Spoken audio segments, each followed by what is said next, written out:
नाताळच्या मुहूर्तावर गडचिरोली जिल्ह्यातील आष्टी या ठिकाणी एका दिमागदार सोहळ्याचे आयोजन करण्यात आले होते।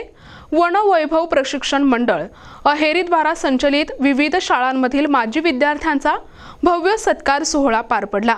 महात्मा ज्योतिबा फुले कनिष्ठ महाविद्यालय आष्टी या ठिकाणी संपन्न झालेल्या या सोहळ्यास सामाजिक आणि राजकीय क्षेत्रातील दिग्गज मान्यवरांची उपस्थिती होती।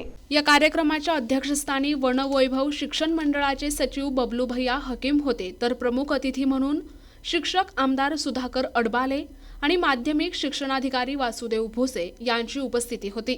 संस्थेचे संस्थापक स्वर्गीय बब्बू हकीम आणि स्वर्गीय चाचम्मा हकीम यांच्या प्रतिमेला अभिवादन करून सोहळ्याची सुरुवात करण्यात आली। यावेळी विविध विभागात उच्च पदावर कार्यरत असणाऱ्या माजी विद्यार्थ्यांचा शाल, श्रीफळ आणि स्मृतिचिन्ह देऊन गौरव करण्यात आला।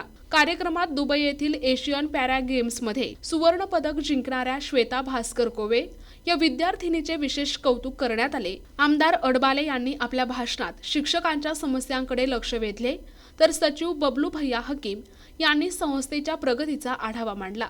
शाहीन भाभी हकीम यांच्या मार्गदर्शनाखाली पार पडलेल्या या कार्यक्रमाला पालक, शिक्षक आणि कर्मचारी मोठ्या संख्येने उपस्थित होते। प्रतिनिधी शंकर मुत्तेलवार, NTV न्यूज मराठी, गडचिरोली।